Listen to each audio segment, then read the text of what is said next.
Let me share the screen.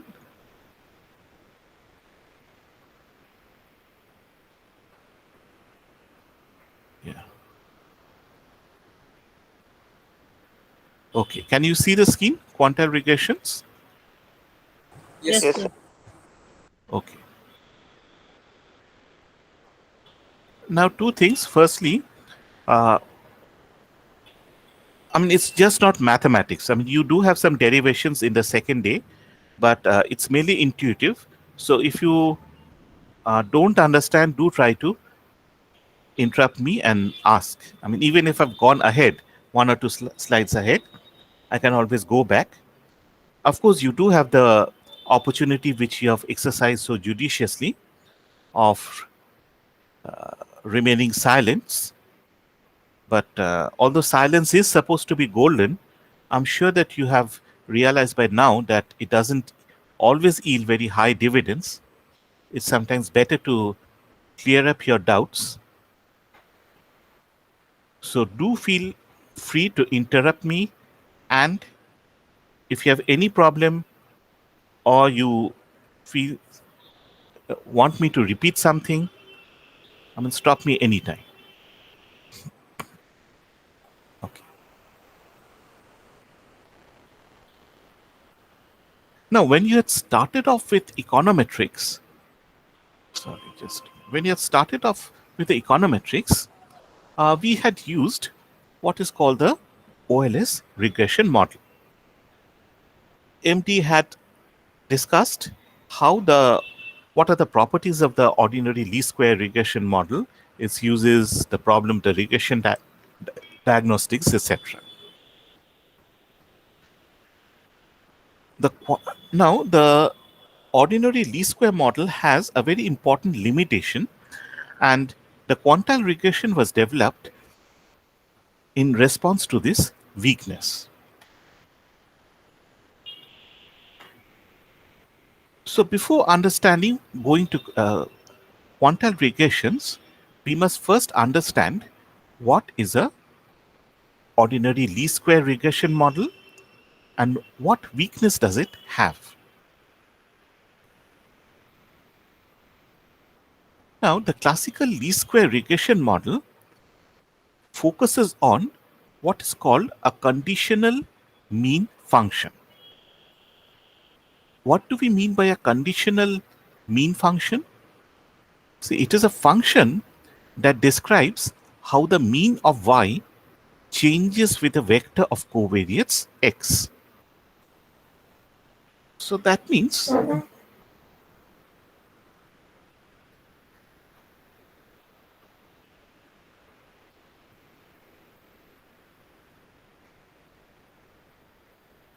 suppose I take a particular value of x, x1. So for x1, I will have my sample set will give me different values of y. Okay. So if I find out the mean of this,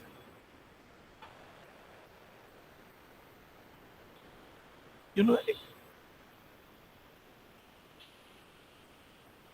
this is conditional as I'm finding out the mean of y given x equal to x1. If x becomes x2, I get a different distribution. So the mean will be over here. Let us say the mean of this distribution is over here. Okay, so let me call this y bar 1. Let me call this y bar 2.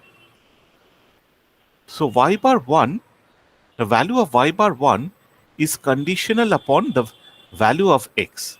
If x is equal to x1, I'm going to get y1.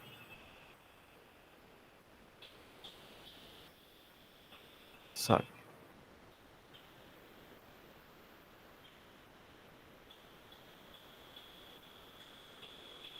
Okay. So that means y bar 1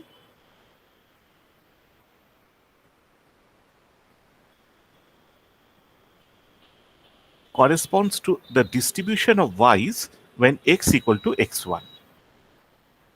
If the value of x changes to x2, then I get a different distribution of y. Therefore, the mean of y of this distribution will change. It is y bar 2. So we can see that firstly it is a mean function. I'm getting the value of mean from this. And what determines the value of mean? What is the value of x? So depending on the value of x, I get a certain distribution of y's, and this will give me a particular y bar, a particular mean.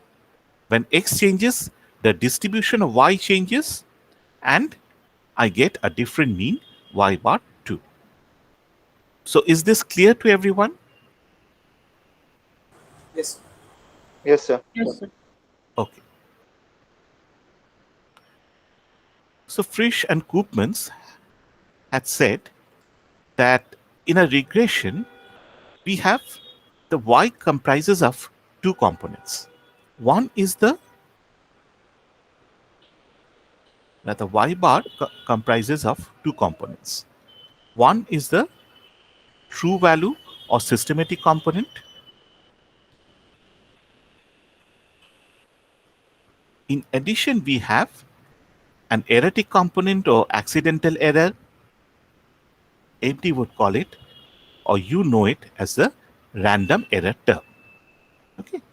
So if this error term is wrong, if the error term is 0, let us say it is 0, in that case, if we have x1, all the values are, instead of getting a distribution, I would simply get repeated number of y bar 1s. Okay, but because we have an error term, what I will get is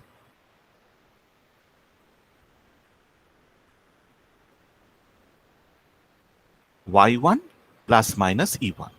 So if x is equal to x1, I will get y bar 1 plus minus e1. If the error term is 0, then when x is equal to x1, I will get y bar 1.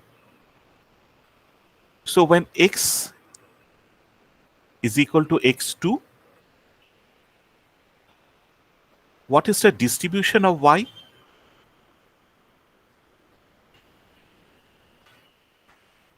Y bar 2. We only have y bar 2s. Or rather, we should have only y bar 2s if the error term or there's no random fluctuation. If we have fluctuations, then we will have y bar 2 plus minus e1. So what you will get is, suppose y bar 2 is 10, you will get values like 9.5, 9.7, 9.6, 8.1. All these are below y bar 2. You will also get values above y bar 2. 11, 11.5, 12, 13, 14, 14.1, like this. Okay. So if we look at this distribution, if we look at this graph, we can see that suppose we have a set of x's, x1, x2, x3, and this is the x mean. So corresponding to x mean, I've drawn here taken only 3 points over here, but in reality we may have even more points. We may have 3, 4, 5 more possible values of y. This green is the mean of these y's. Okay. Now what happens is the value of x can deviate from x mean. So instead of x mean, we can increase the value to x1. In that case, we get a different distribution of y's, and the mean is given by this point. Okay, this point. These are the means. I can also, instead of increasing the value of x mean, I can also reduce the value. So this will be the distribution and this is the mean. When we draw the OLS, it is drawn so that it passes through the means of all these distribution. So this distribution, the mean, this set, the mean, and so on. Okay. So this is the true or systematic value, and we have deviations because of the random error term. Here the deviation is small, here the deviation is large. This is again the error terms.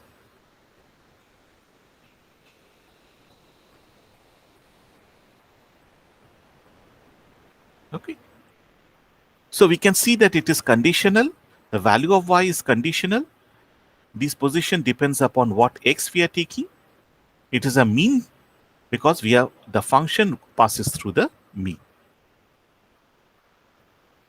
Therefore, the deviation from the y mean is explained in terms of two things. One is the deviation from the x mean. So over here,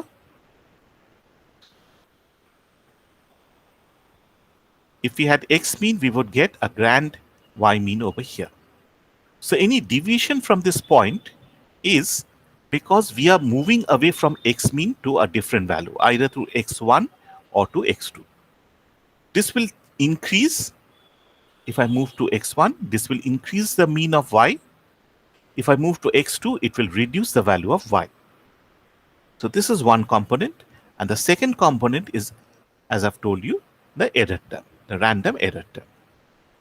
Now the crucial assumption of the OLS is that the error term has a distribution, but this distribution is identical whatever the value of x. So that means if we take x equal to x1, x equal to x2, x equal to x3 and so on, the error term will have the same distribution. So look at this. Right? So this is the value of y, and we can see, look at the distributions, these are identical. I had drawn this distribution and simply pasted this over here. What is the difference between these two distributions? By the way, this is the mean, and you can see the OLS passes through the means. Okay. Sir, Yes. the cursor that you are pointing, it's very small. Can't you make it a bit larger, the dot part? Okay, actually it's a pen.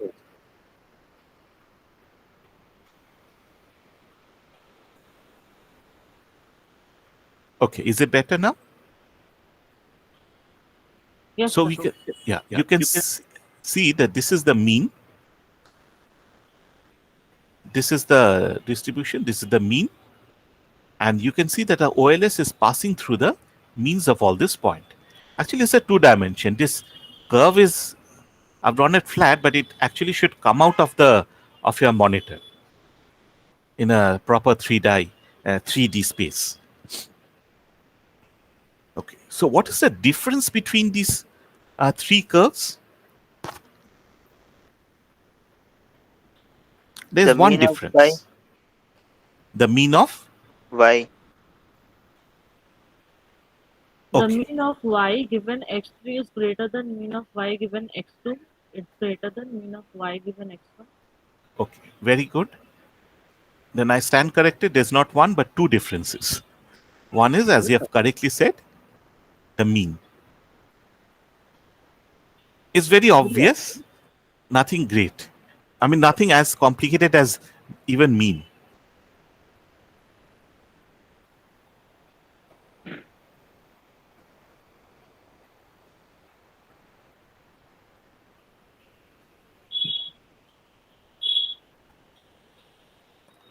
Are they different in shape or size?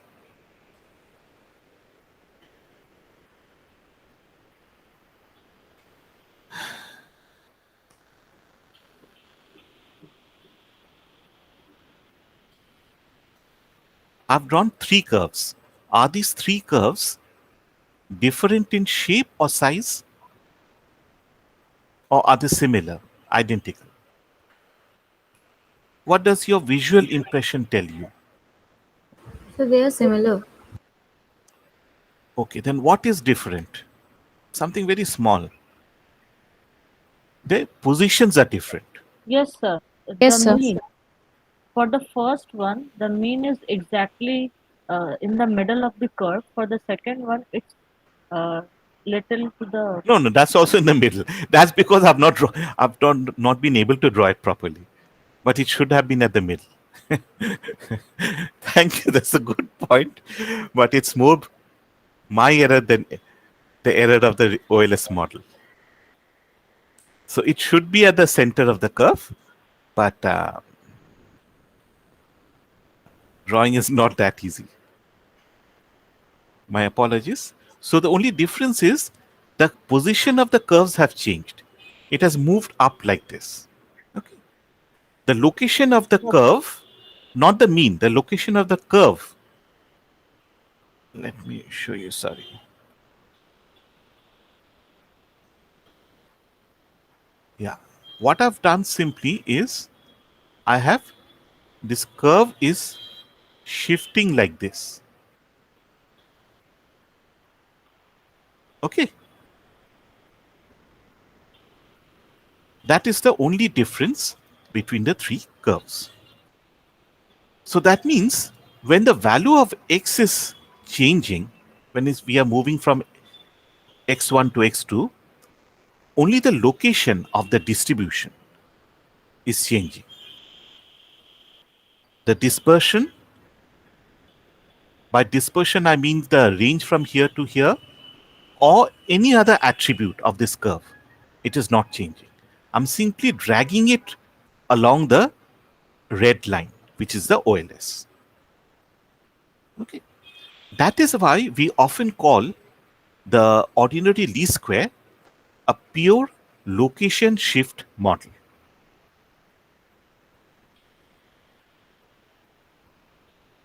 Okay. So far, is it clear? Are you Yes, sir. okay? So, what is the significance for this location shift? What impact it will have? Yeah, I'm coming to that. Just give me 2-3 minutes. You'll see what happens if why this assumption is so important. Now, if this assumption is true, then if you want to estimate the regression model, we need only the estimated model of the conditional mean function. What does it mean? This means that I just have to model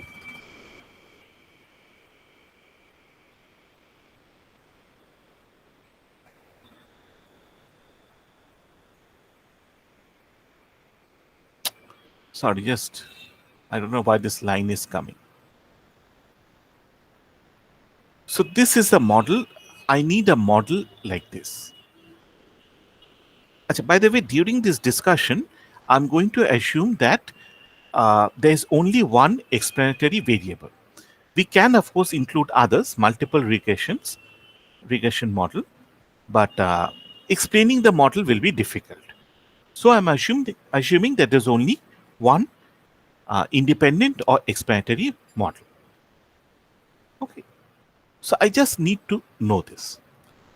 I need a model not to explain why, but I need a model to explain the conditional mean. So that means corresponding to each x, I'm getting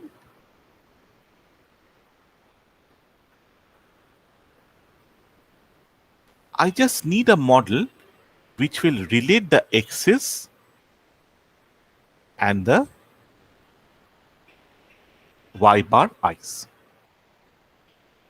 And this is the model the type of model which I require. In addition to this, I require So this is one thing that I require. I require this model. I also require that for x equal to x bar, let us say I get y bar. Okay. So I need the dispersion around y bar.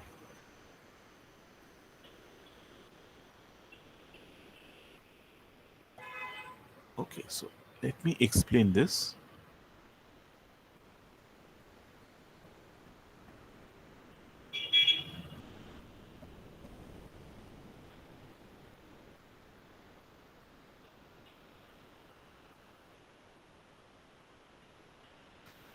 Okay. The first point says that I need a model to relate x1 with y bar 1, right? Xi with y bar I. The second assumption states that only at this point I need I require information on the dispersion of y around y bar.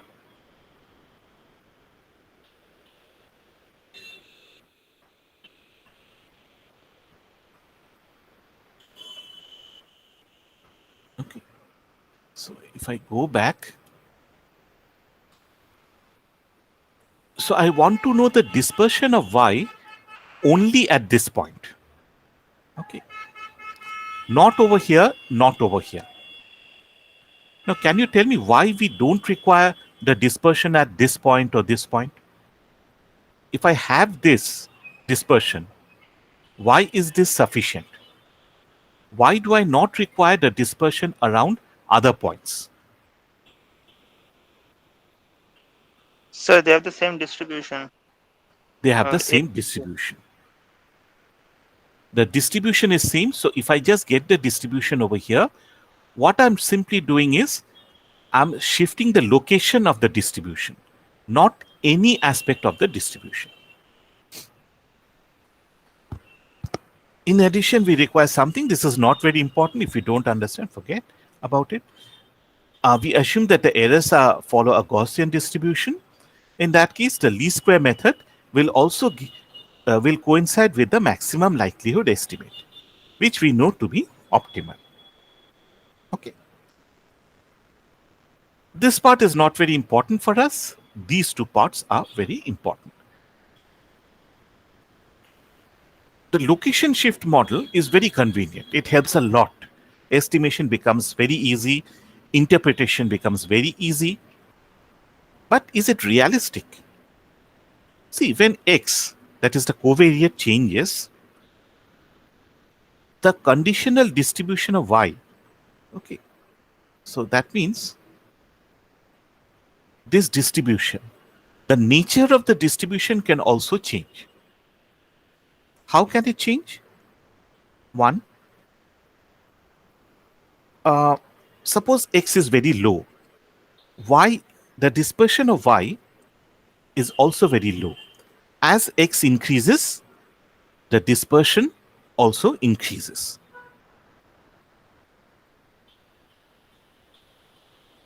So we are increasing the value of x, and over here, yeah, this is better. So you can see over here that the dispersion is increasing. What do we call it? This is something that you have dealt with before. So you can have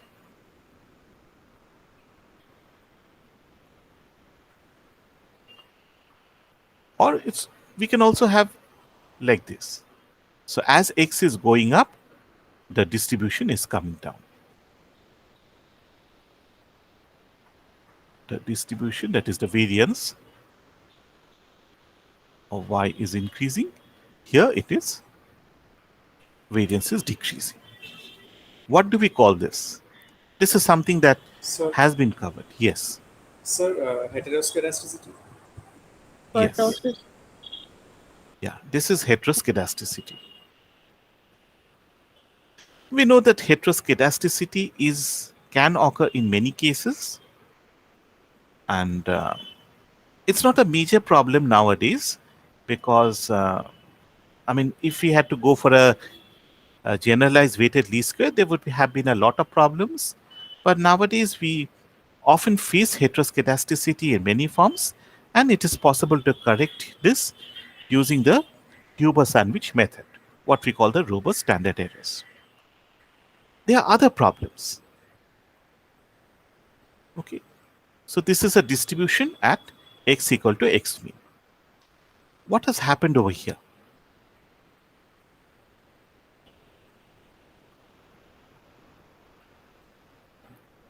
How are the two distributions same?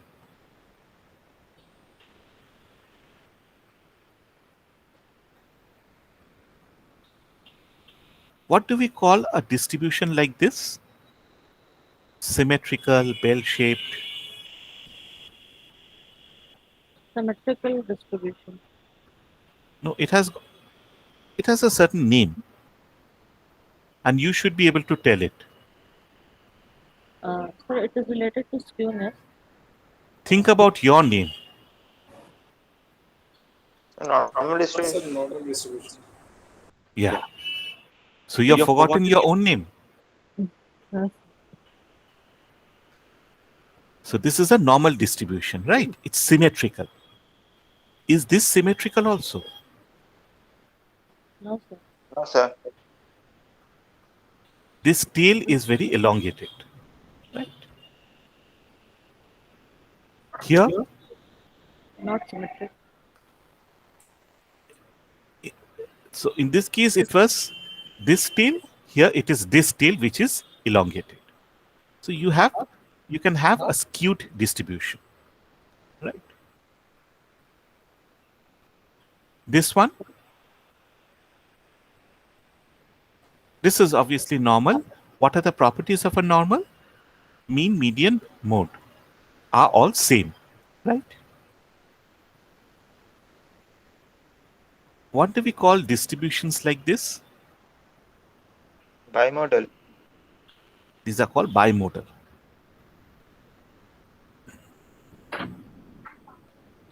So, when we are talking about the location shift model, we can have several problems.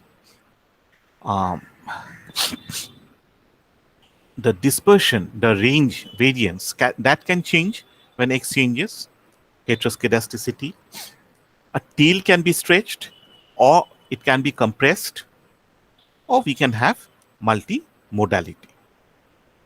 This was bimodal, but we can also have multimodal.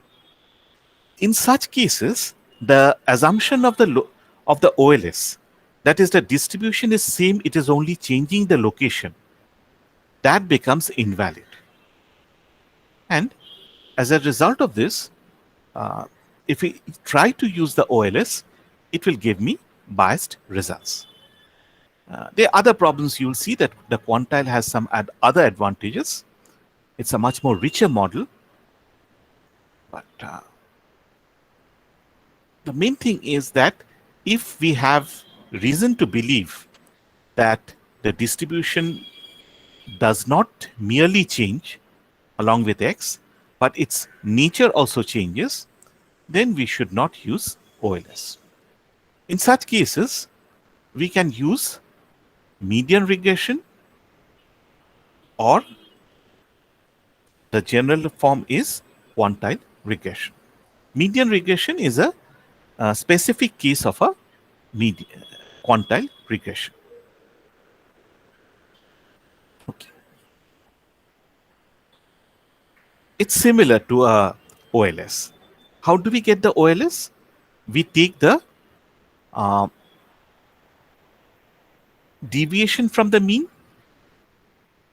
So we find out the residuals. We take the square of the residuals and sum it up. So we minimize the sum of the sum of residual squares. Quantile regression is similar. It is also the sum of residuals. But instead of taking square, which means that we are eliminating the sign, firstly, we are taking the absolute residual. So that means sign comes into the picture. Number two, we are also taking the weight. It's a weighted sum. You will see what the weights are later on, but the residual, whether it is plus or minus, will have different weights.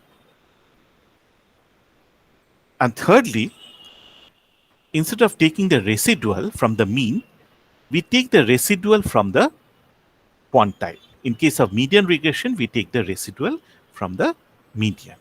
Why from the median? Why from the quantiles? We will discuss in the next class. But in today's class, I'll try to give you a flavor of what quantile regression means. Now, Mostella and Tukey in their book Exploratory Data Analysis, this is a classic book, by the way, in which he showed the limitations of traditional statistical or econometric analysis. So, Mostella and Tukey had argued that just as a mean cannot give a complete picture about a distribution, it gives only a partial picture. It doesn't tell us anything about the distribution, the skewness, and so on. So, the ordinary least square regression also is just a grand summary. It is mean based, and just as the mean has limitations, so the OLS too has the limitation. It just gives a grand summary of the entire picture. So instead of getting the variations, we get one shot. So it's like something that if I look at your class, I have different types of students. Some of them are boys, some of them are girls, some of them are studious, some of them are not. But if I take a mean, I'm just getting a one-shot picture. The picture may not correspond to any of you. So this is a very important limitation of the mean, and therefore also by association a very important limitation of the OLS. And the quantile regression seeks to address this deficiency. Now, let us first start by defining what we mean by a quantile. Okay.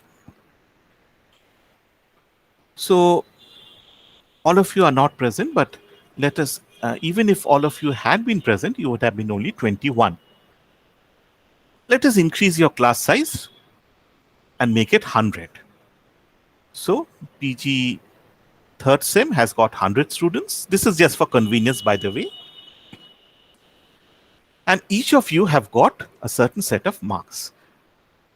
Your roll number is consecutive, 1, 2, 3 up till 100. And let us suppose that your marks too are also like this. Roll number 1 secures the lowest mark, which is Y1, and the 100th student secures the highest mark, which is Y100. Okay. Now, suppose a student has secured the 20th percentile.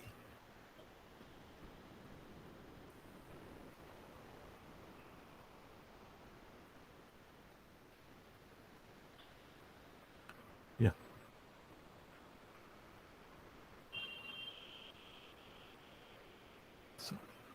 So suppose the student has secured 100, the 20th percentile. What does it mean? It means that the student has performed better than 20% of the N students. Therefore, it also means that he has performed worse than 80% of the N students. So in your case, suppose a student has secured 40th percentile. What does this mean?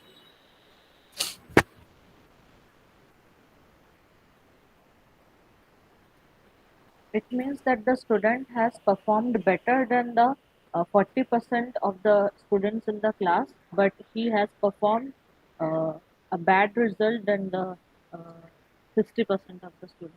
He is Okay. below 60% but above 40%. Okay.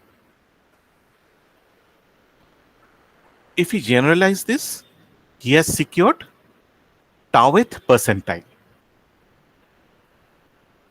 It means that he has performed better than taueth proportion. And how many have performed better than him? 1 minus tau. right? So it is some sort of a probability. It has to be less than 1, right? It gives me a proportion which is less than 1. So if I say tau equal to 0.6, it means the probability is 60% that he has performed better than the other students. And zero point 0.4, others have scored more marks than him. Acha. So we can convert this into a probability form like this. Okay, y is the marks. So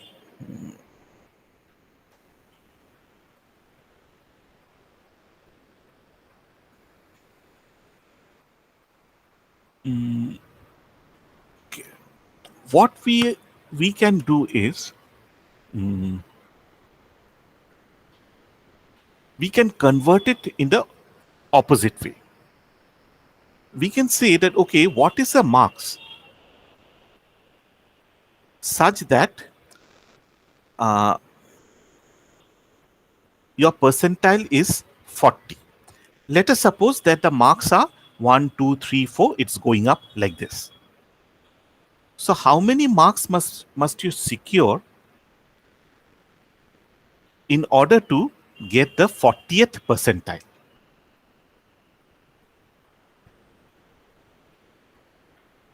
You have to get 40 marks, right?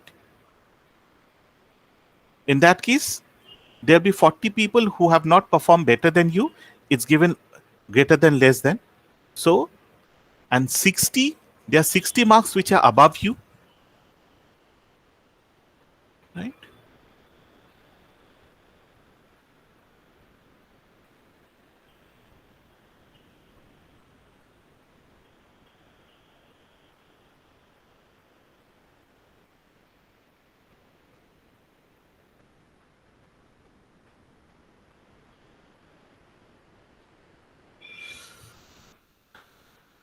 Suppose we take the 30th percentile. What is the critical marks? Sir, 30. No, in this case it is Y3. Okay? 30% of the students are below him. 80th percentile, Y8. Okay? Okay. So we have y is a random variable which assume all these values. And we can find out the quantile like this. Okay? And the mean is, of course, the middle, 50%. This is the median. Okay.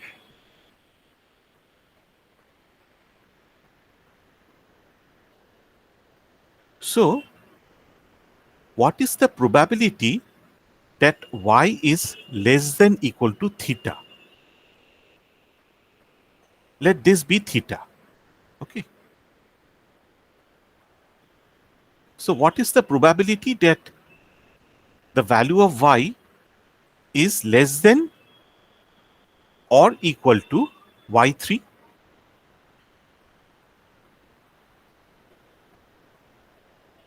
How many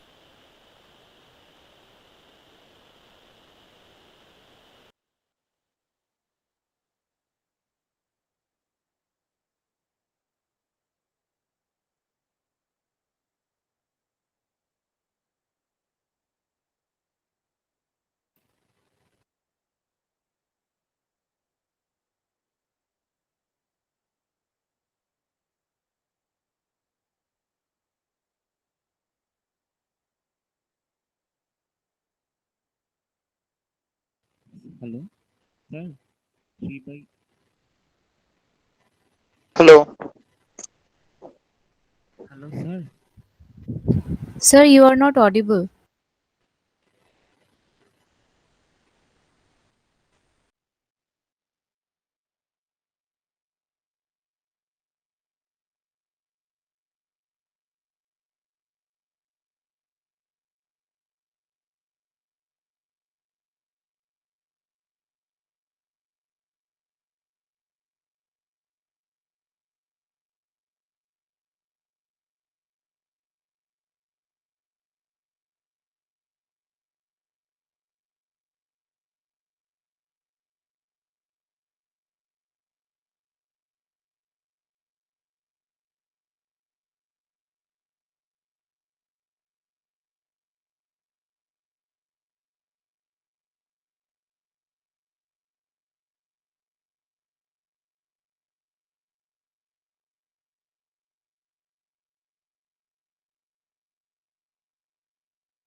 Okay, is it clear? Yes, sir. আচ্ছা।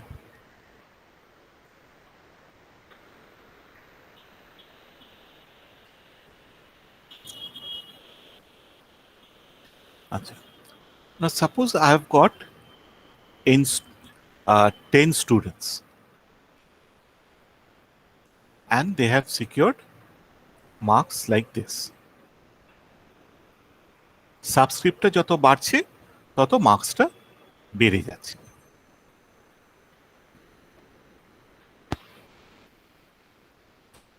Okay. Now let us say I'm taking theta is equal to y3. Okay. So what is the probability that y is less than equal to theta?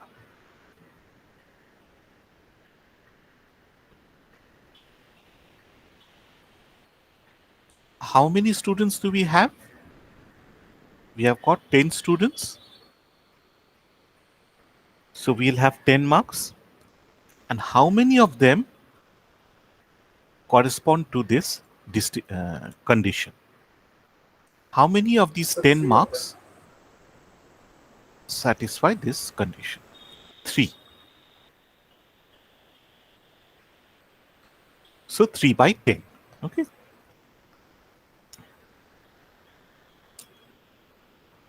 If I take theta equal to y5, then I'm going to get 5 by 10.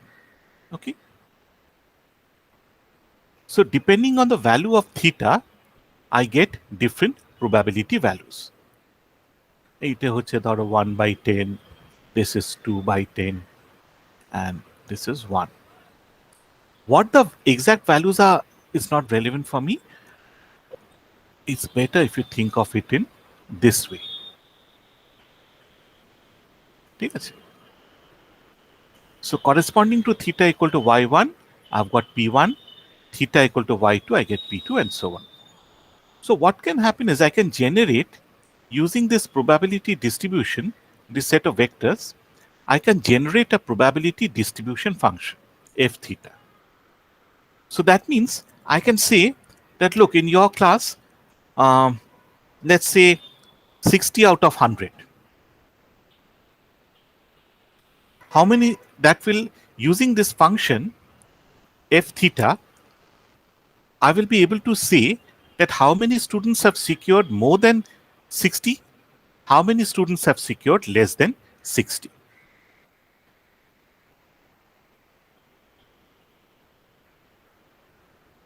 Is it clear?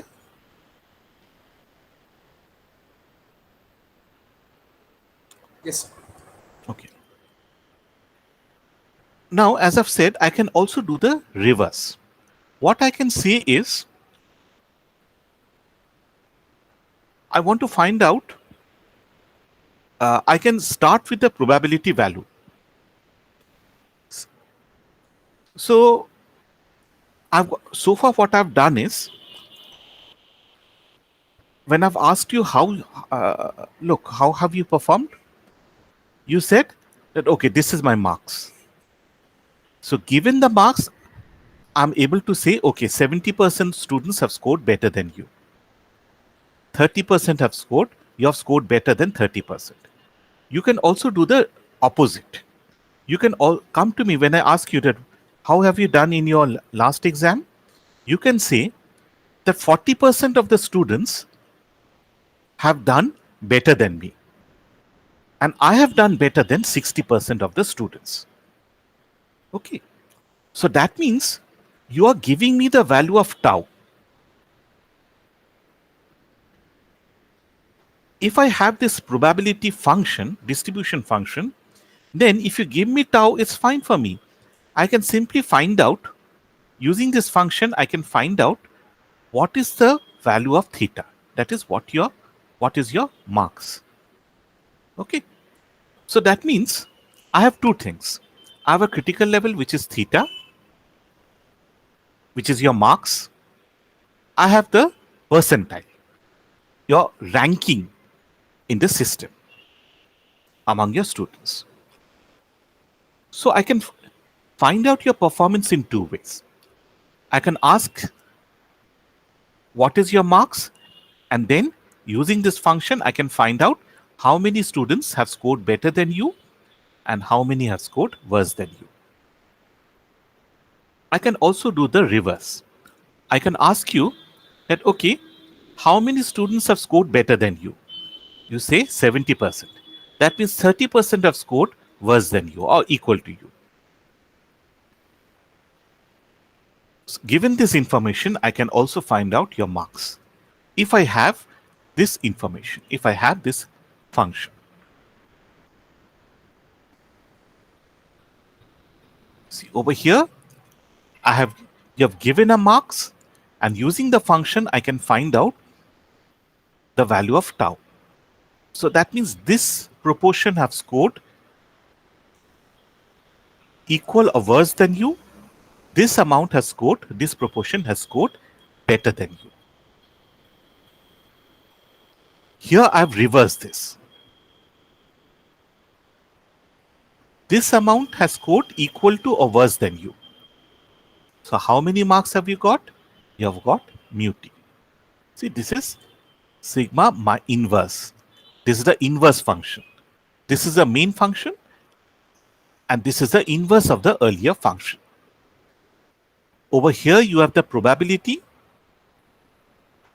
and here you have the distribution of y. In this case, this is the probability, this is the distribution of y.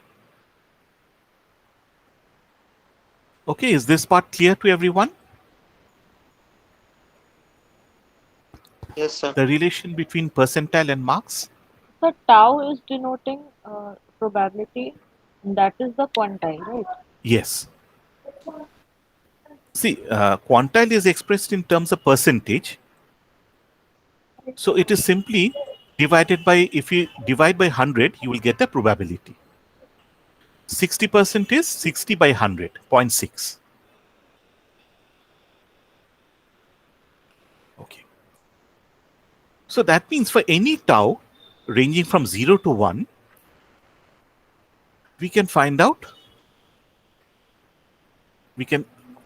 a function like this. Okay, so this is the inverse of this function. This function is the inverse of this. Okay.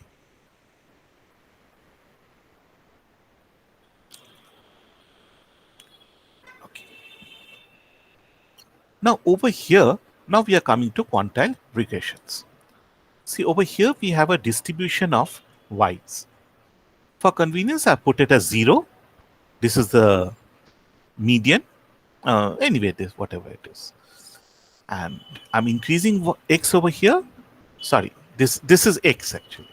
So I'm increasing the value of x over here. And I'm reducing the value of x over here. Okay. Just a minute. Okay, let's come to this part. Okay.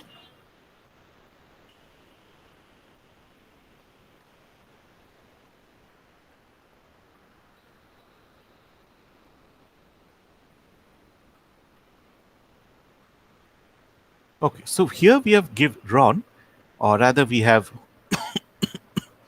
plotted a conditional distribution of y. So we have a particular value of x, and given x we have a distribution over here. It's very cluttered up, so let's take a single point. So I've got a single point x which is something like 5.4, and if x equal to 5.4, I'm going to get a distribution of y's like this. Ideally they should be on the same straight line.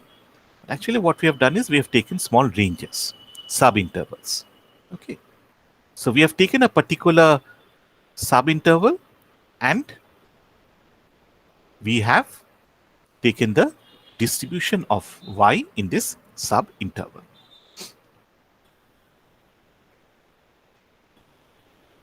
Now what we can do is we could have found the quantiles for this. So given this distribution, the median will be somewhere over here. Q1, the first quartile will be over here, quartile 2 will be over here, right? So we can have different quantiles over here. Okay, so the orange points are the quantiles. 0, 5, 10, up till 100.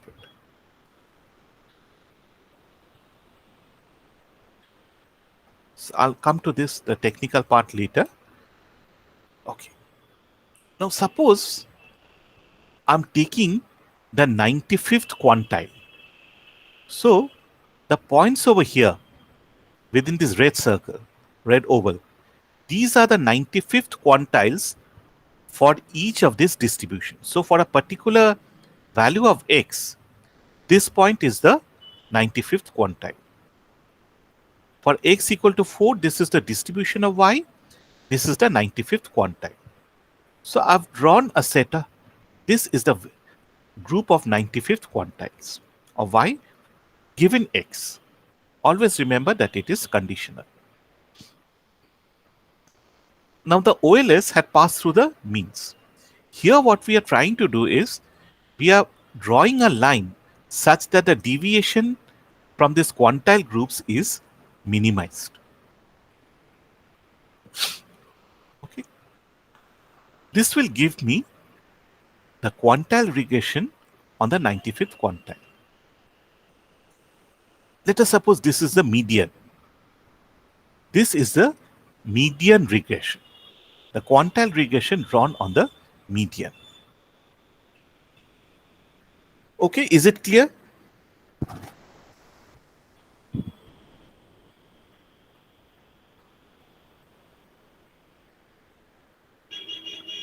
So if I give you a scatter plot, can you theoretically, can you draw the median regression or quantile regression?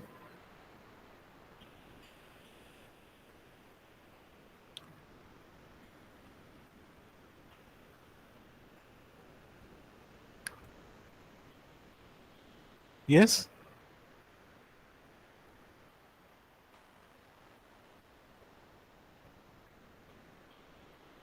Rudra? Yes, sir.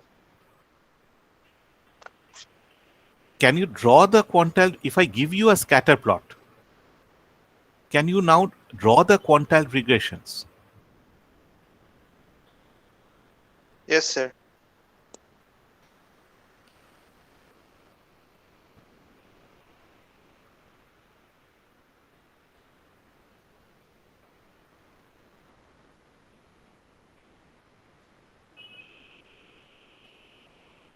So suppose I've got, this is x1.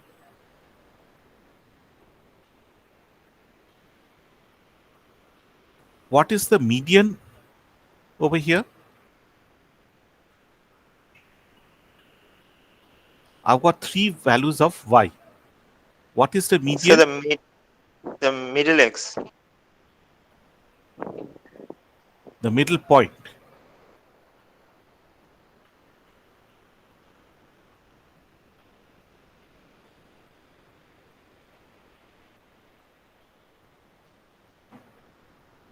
Here, this is the median point. So I have to draw a line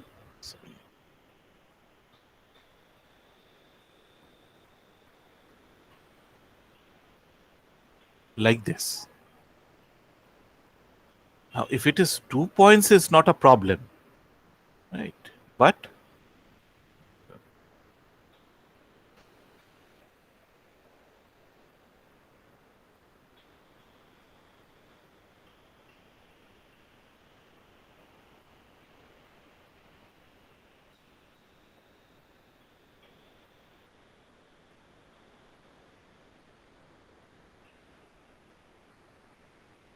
এটা হয়ে যাচ্ছে। So let us take this.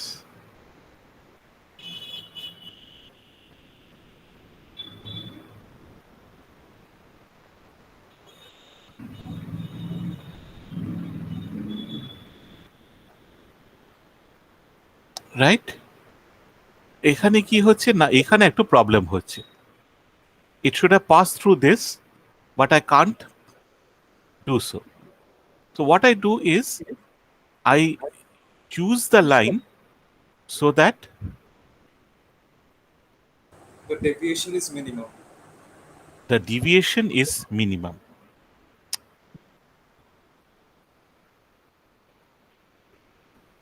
Okay. Now tell me one thing.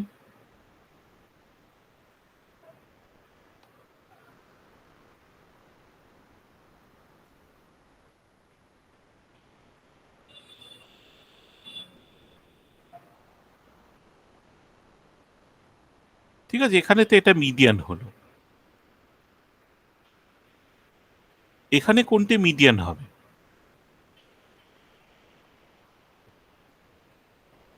So the average of the draw two. A line? সেটা তো অ্যাভারেজে হয়ে গেল, তাই না? Yes, sir.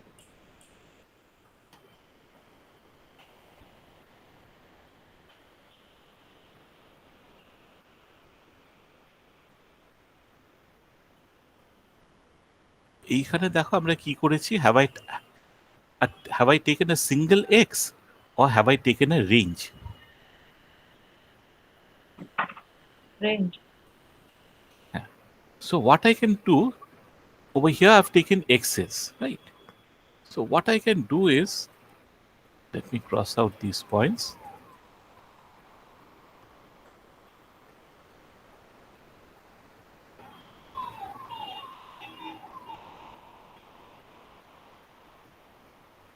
I can take small subintervals.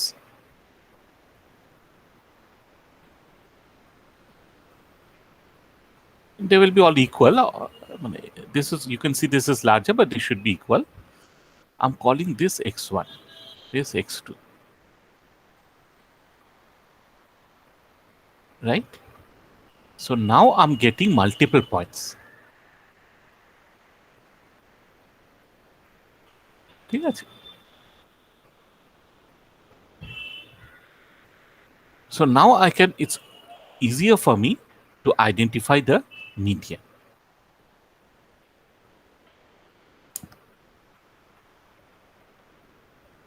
So theoretically speaking, I should take a single point, but if I have a problem, then I can take small ranges.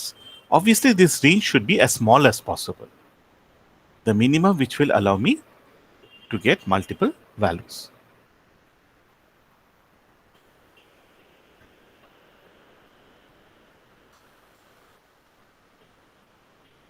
Okay.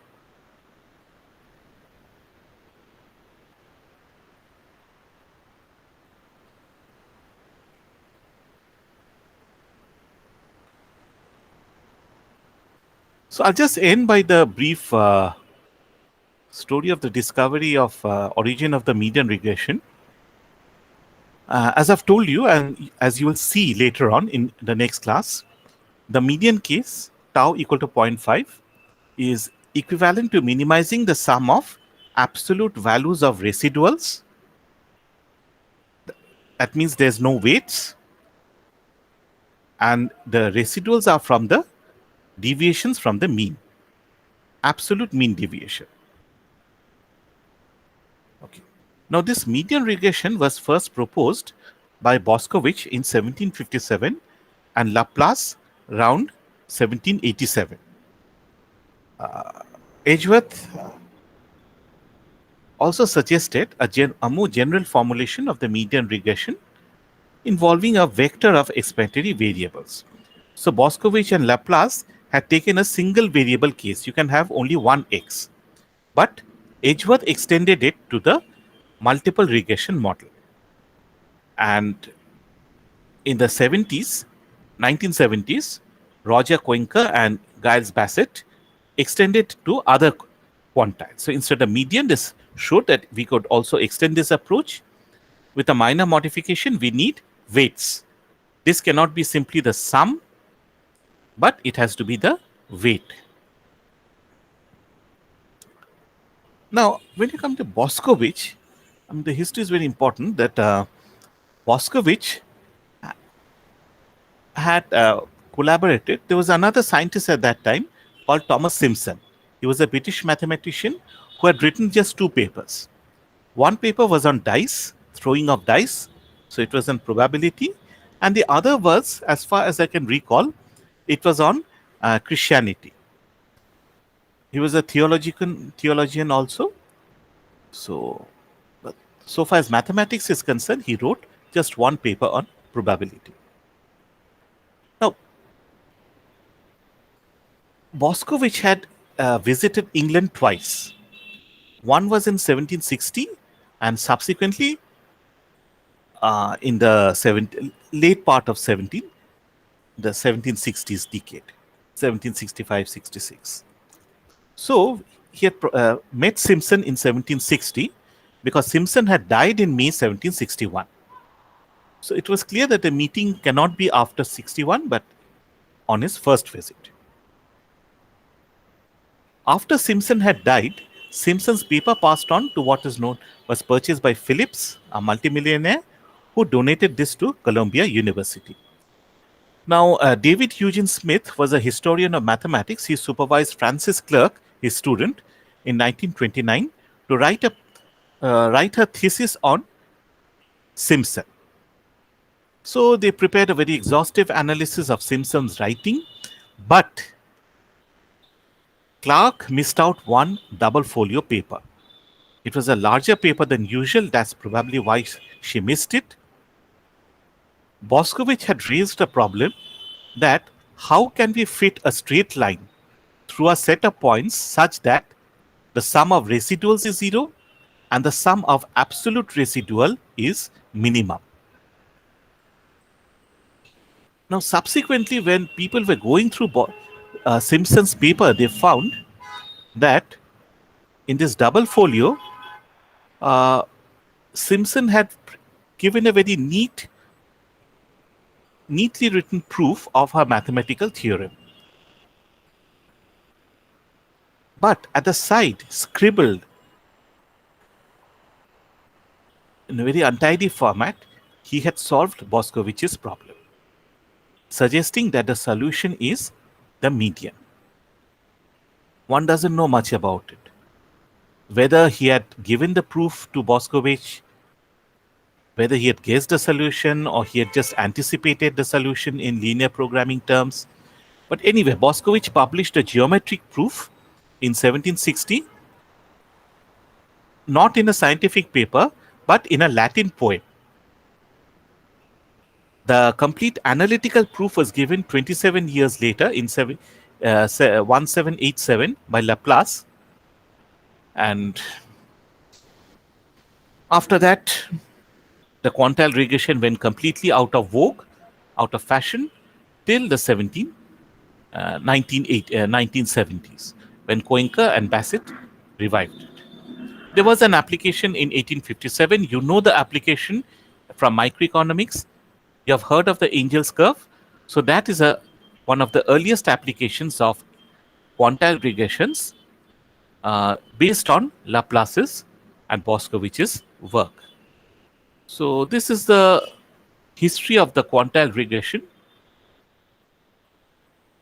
And on the next day, we are going to go into the mathematical derivations of this proof.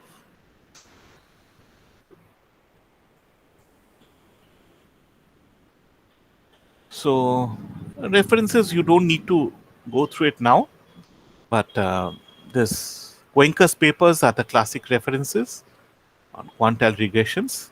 There are various papers, various versions of the papers. You can read any of them. So I'll stop at this point, and on the next day we are going to go into the technicalities of the weighting function, why the median minimizes the sum of squares, the absolute sum of residuals, the technical part of the quantile regressions. Okay, so any questions?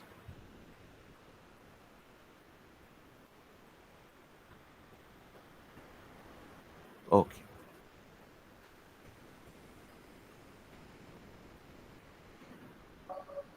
So regarding that sub-interval part, Yeah. how we are taking the points through which the best fit line will pass? We simply take the median. See, Median median of you that need at least sub-interval. 3 points, right? You need at least 3 points. You need multiple points. So that is why we may take a small subinterval. But it has to be very small. Remember this. One is you can't take a subinterval like 7 to 15. Not like this. But a subinterval of say length will be 0.001, something like that. Okay, sir. Thank you. So okay then, I'm closing this presentation. We'll meet Thank you, again sir. next week. Yeah. Thank you, sir. Thank you, sir. Thank you, sir. তোমার কি record হচ্ছে এখনো না?